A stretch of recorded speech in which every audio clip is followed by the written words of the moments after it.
नमस्कार, मैं हूं कमाल खान। लखनऊ से आपके लिए लेके हाजिर हूं देश प्रदेश। सबसे पहले बात करते हैं किसानों के रेल रोको आंदोलन की। संयुक्त किसान मोर्चे के आह्वान पे आज पूरे देश में जगह जगह किसानों ने रेल रोको आंदोलन किया। उत्तर भारत के तमाम इलाकों में बारिश के बावजूद किसानों का आंदोलन जारी रहा। इससे सुबह से ही कई रेल रूट प्रभावित हुए। देश भर में करीब 293 ट्रेनें प्रभावित हुई। 43 ट्रेनों को कैंसिल करना पड़ा। कोयले की ढुलाई करने वाली 75 मालगाड़ी समेत 150 मालगाड़ियां भी प्रभावित हुई। यूपी में किसानों को रेलवे ट्रैक तक पहुंचने से रोकने के लिए बड़े पैमाने पर फोर्स लगाई गई और 14 संवेदनशील जिलों में इस मौके पे एक वरिष्ठ आईपीएस अफसर को तैनात किया गया।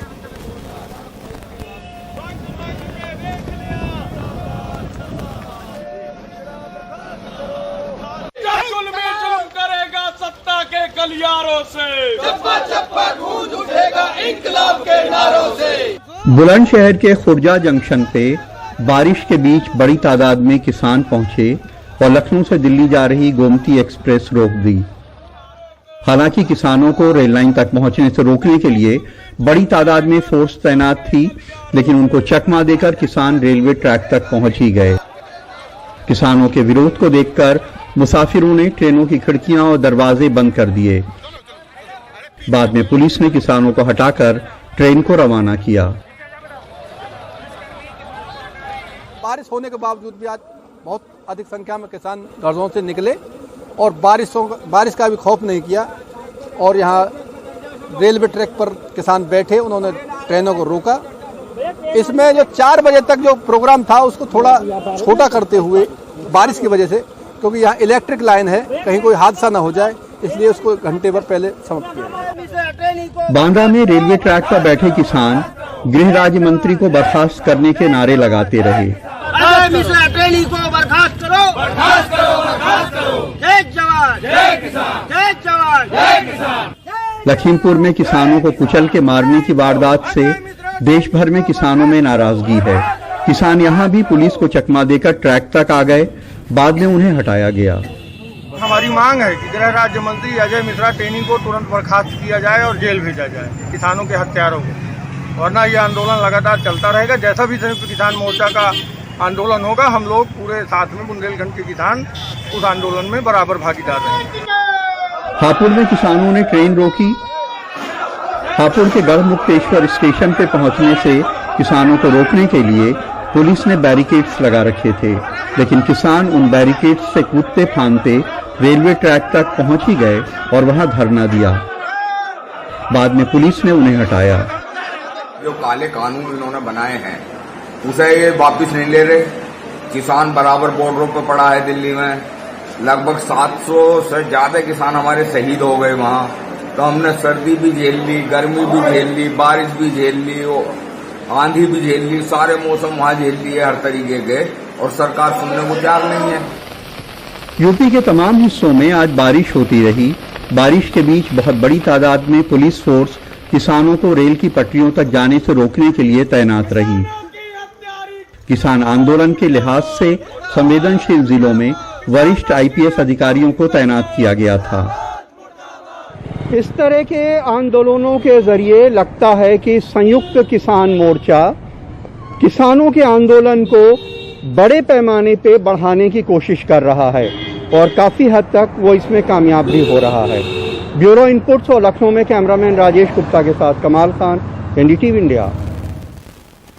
लखीमपुर खीरी हिंसा को लेकर के एनएसयूआई के कार्यकर्ताओं ने आज दिल्ली में प्रदर्शन किया।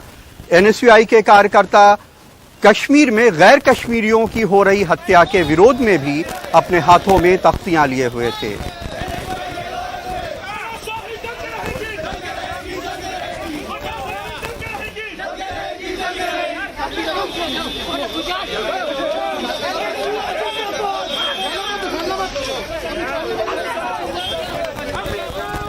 वक्त है छोटे से ब्रेक का। ब्रेक के बाद हम देखेंगे कि सब्जियों के दाम कैसे आवाम के मुंह का जायका बिगाड़ रहे हैं।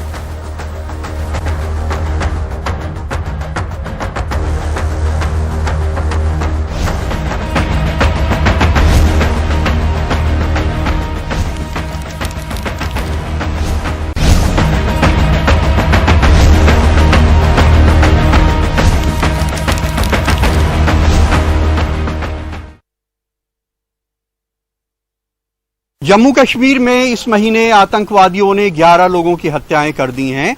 अब वे लगातार आम लोगों और गैर कश्मीरियों को निशाना बना रहे हैं। कल उन्होंने जिन 3 लोगों को निशाना बनाया उनमें से 2 की मौत हो गई है। ये सारे लोग बिहार के रहने वाले थे। इन घटनाओं के बाद गैर कश्मीरी अब कश्मीर छोड़ के जाने लगे हैं।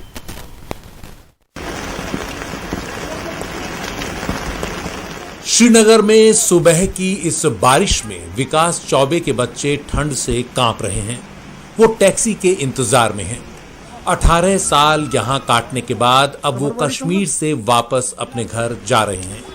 हाल ही में आतंकियों ने विकास के पड़ोसी गोलगप्पा बेचने वाले अरविंद कुमार को मार डाला। बिहारी लोग को सबको मारता है, काटता है, बोलता है कि यहाँ से निकलो। परसों भी गोलगप्पे वालों को मार दिया यहाँ पर ईदगाह में। मेरा गांव के पास का है तो 5 किलो और एक ही मकान में हम लोग रहते थे। विकास के पड़ोसी और साथी आशीष बताते हैं कि उन्हें मकान मालिक ने बस भाड़े के लिए 3000 रुपए दिए हैं। वो कहते हैं कि स्थानीय लोग उदार हैं, लेकिन लगातार आतंकी हमलों की वजह से बिहार में उनके घर के लोग डरे हुए हैं। कश्मीर लोग तो बढ़िया है, लोग हम लोग को तो भाड़ा भी दिया, 2-3 हजार रुपए दिया। कश्मीर लोग की घर जाओ कोई बात नहीं है, घर में बहुत परेशानी है। वो बोलता है कि घर आ जाओ, वो हालत सही होगा फिर कश्मीर जाना, इसीलिए हम लोग घर जाने सर। इस बीच सोशल मीडिया पर चल रही एक एडवाइजरी को सुरक्षा बलों ने गलत बताया है, जिसमें पुलिस और सुरक्षा बलों से कहा गया है कि वो प्रवासी मजदूरों को सुरक्षित जगहों पर ले जाएं। लेकिन हमें सुरक्षित जगहों पर रखे गए कई प्रवासी मजदूर मिले, जैसे इस सरकारी स्कूल में। उनका कहना है कि उन्हें बीती रात यहाँ लाया गया है। सोए थे अभी खाना खा के, तो ये गए और रात को मतलब वहाँ से बोले कि आपको थाना जाना पड़ेगा। और घर में सिर्फ मैं ही अकेले कमाने वाला हूँ, क्योंकि बिहार में उतना काम वाम भी नहीं चलता है। सिर्फ मैं ही घर में कमाने वाला। मेरे छोटे छोटे 2 बच्चे हैं। ऐसी हालात हम लोग को कभी नहीं झेलना पड़ा था। अब रात में मुझे पुलिस यहाँ पे लाए हैं, रात से बैठे हैं। हम लोग यहाँ बैठ के क्या करेंगे, खाना भी खाना है, सब कुछ करना है। प्रवासी मजदूरों पर आतंकी हमलों का ये सिलसिला ऐसे समय चला है जब सेना पुंछ में एलओसी के पास आतंकवादियों के खिलाफ एक लंबे अभियान में लगी हुई है। बीते सोमवार से अब तक यहां 2 अफसरों समेत 9 सैनिकों की जान जा चुकी है। इस सोमवार को भी भारी विस्फोट और गोलीबारी की आवाज सुनाई दी। सेना ने घने जंगलों में संदिग्ध आतंकी ठिकानों को निशाना बनाया। इन हमलों को लेकर जम्मू कश्मीर के पूर्व राज्यपाल सत्यपाल मलिक ने सरकार पर सवाल खड़े किए हैं। मेरे रहते हुए कोई टेररिस्ट श्रीनगर के 550-100 किलोमीटर के दायरे में घुस नहीं सकता था। अब तो श्रीनगर शहर में मार रहे हैं लोगों को। श्रीनगर से नजीर मसूदी की रिपोर्ट, एनडीटीवी इंडिया।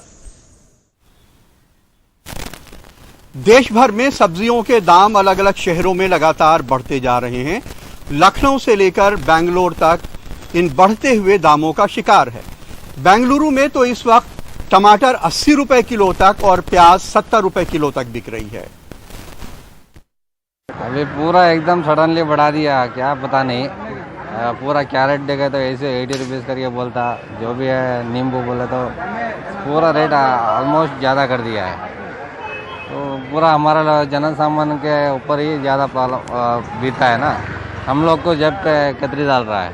महंगा बोलता, उधर भी महंगा है। बारिश के लिए पानी माल नहीं आया, बारिश में पूरा सड़ के चले गया।